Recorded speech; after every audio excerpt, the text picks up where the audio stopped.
बिस्मिल्लाहिर्रहमानिर्रहीम। ये एक नौजवान का ईमेल है, पूना शहर से ही है, मैं नाम नहीं लूँगा। नौजवान ने ये लिखा है, अस्सलामु अलैकुम रहमतुल्लाह। उम्मीद है मौलाना आप खैर व आफ़ियत से होंगे। मसला मेरा ये है, मैं सोशल वर्क करता हूँ। उसी सोशल वर्क के अंदर हमारे कुछ ईमान वाले भाई भी मेरे साथ में काम करते हैं, तो मुझे कभी कभी उनसे हसद होने लगता है, जलन होने लगता है।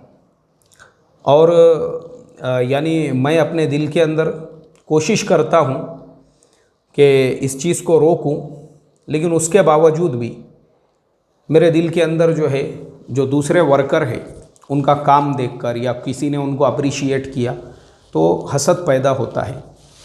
देखो, हमारे जिस भाई ने ये सवाल किया है, देखो भाई माशाअल्लाह आपने ऐसा सवाल पूछे, इससे पता चलता है माशाअल्लाह आप एकदम साफ़ दिल के इंसान हो, क्योंकि ये सवालात लोग नहीं पूछते हैं। हमारे पास में तो सुबह से लेकर शाम तक अक्सर सवाल तो मेरे पास में बिज़नेस और शेयर मार्केट और इंट्राडे और डिलीवरी, कम से कम 15-15, 20-20 ईमेल रोज़ाना उसी के बारे में है।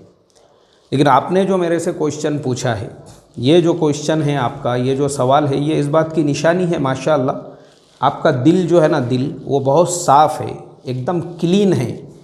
और आपके दिल में किसी दूसरे के लिए जब कोई जज्बा पैदा हो रहा है तो आपने फ़ौरन उसके बारे में सवाल पूछा, उसका सॉल्यूशन आपने मेरे से तलब किया। अब मैं आपको उसका सॉल्यूशन बताता हूँ। देखो, हमेशा जो है ना, हमेशा ये सोचने का, मैं इस दुनिया में कितने दिन रहने वाला हूँ, अपनी जो सोच है ना, सोच वो ऐसी रखने का कि मैं इस दुनिया में कितने दिन रहने वाला हूँ। चलो मान लो अचानक मुझे मौत आ जाती है। आपको मैं मेरे बारे में एक बात बोलता हूँ। बहुत सारे लोग मुझे ईमेल करते हैं, सवाल करते हैं।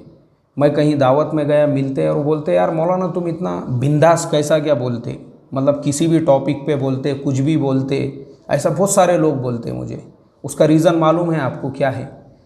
क्योंकि मैं जब रात में सोता हूँ ना, तो मैं ये उम्मीद नहीं करता हूँ कि मैं अगले दिन उठूँगा। अल्लाह के नबी की एक हदीस है, अल्लाहुम्मा बारिक ली फिल मौत व फीमा बादल मौत। मैं कंटिन्यू हाथ में तस्बीह लेकर बिस्तर पे आंखें बंद करके वो दुआ पढ़ते रहता, और मैं ये सोचता मैं मेरी कब्र में सोया हुआ हूँ। कब्र में हूँ मैं मेरे बिस्तर पे नहीं हूँ, मैं मेरी कब्र के अंदर सोया हुआ हूँ। तो इस वजह से मैं जब रोज़ाना ही ये सोचता हूँ कि मैं अपनी कब्र में सोया हुआ हूँ और वो दुआ करता हूँ अल्लाहुम्मा बारिक ली फिल मौत व फीमा बादल मौत, यानी रोज़ ही मैं अपने आप को मुर्दों में शुमार करता हूँ, तो फिर क्या किसके बाप का डर और किसका उधार? तो इसके लिए, क्योंकि अपन अपने घर की तो सुनाते नहीं ना भाई मेरे, जो कुछ भी यहाँ पे बोलते हैं वो तो दीन की बात बोलते हैं। तो अब मैं आपको सॉल्यूशन बता रहा हूँ। आप भी जो है ना, पहले तो ये मेंटालिटी अपने जहन में रखो।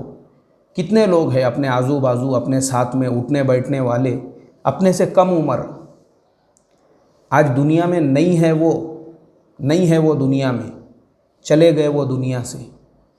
अपने को भी जाने का है, तो फिर अपने दिल में वो जो हसद पैदा हो रहा है, वो ये सोच कर ही ना मुझे ज़्यादा बड़ापन मिले। चलो ठीक है, बड़ापन मिल गया, वो संस्था के चेयरमैन बन गए आप, एरिया के नगर सेवक बन गए आप, एमएलए बन गए आप, एमपी बन गए आप, मुल्क के स्टेट के सीएम बन गए, मुल्क के पीएम बन गए आप।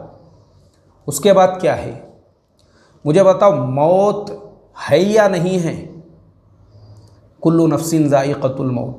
आगाह अपनी मौत से कोई बशर नहीं। सामान 100 बरस का। पल, कल नहीं बोल रहा हूँ मैं आपको, पल की खबर नहीं। जब पल की खबर नहीं है, मुझे बताओ ना आप, और कितने लोग होंगे ऐसे, कितने बड़े बड़े बादशाह जिन्होंने हुकूमतें की मुल्कों के ऊपर, चले गए दुनिया से। तो मेंटलिटी अपनी ये रखो सबसे पहले तो, कि अगर मैं कितने भी बड़े मकाम पे जाऊं, ये दुनिया मकाम मर्तबे की जगह है ही नहीं, बल्कि ये तो छोड़कर जाने वाली जगह है। असल हमारा जो फाइनल डेस्टिनेशन है वो क्या है? वो आखिरत है। देखो ये जो हमारी ज़िंदगी है और इसके बाद की जो ज़िंदगी है आखिरत की, मौत जो है ना वो दोनों के बीच में पर्दा है, खाली पर्दा। दुनिया को लगता है ये मर गया, मरा नहीं भाई, वो पर्दा हट गया, वो अब दुनिया से जो है अपनी बरज़ख वाली ज़िंदगी में चला गया। तो ऐसा है, तो दुनिया हमारा मकसद नहीं है, तो अपनी मेंटलिटी ऐसी बिल्डअप करो। दुनिया अपने को अल्लाह ताला ने जो दिया है वो ख़त्म होने वाली है, चाहे यहाँ कितना भी बड़ा मकाम मिल जाए, मर्तबा मिल जाए, सोसाइटी के चेयरमैन साहब, एरिया के नगर सेवक साहब, एमएलए, एमपी, पीएम, सीएम, बादशाह, कुछ भी बन जाओ आप, दुनिया छोड़कर जाना है। पहली मेंटलिटी तो ये।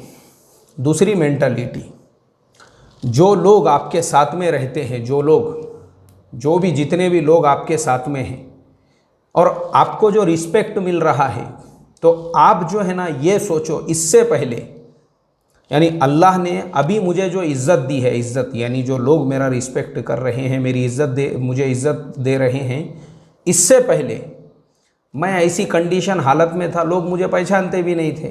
तो ये बेचारे मेरे मोहसिन है ये, और अगर किसी को ज़्यादा मेरे से रिस्पेक्ट और इज़्ज़त मिल रही है, ये अल्लाह की तरफ से तकसीम है। अल्लाह मैंने बांट दिया, मेरे हिस्से में जो था वो मुझे मिल गया, वो मेरा हक़ था, वो मुझे मिल गया। उसका हक़ ये है उसको ज़्यादा अप्रिसिएशन मिले, उसको ज़्यादा मिल रहा है, ये हक़ है उसका।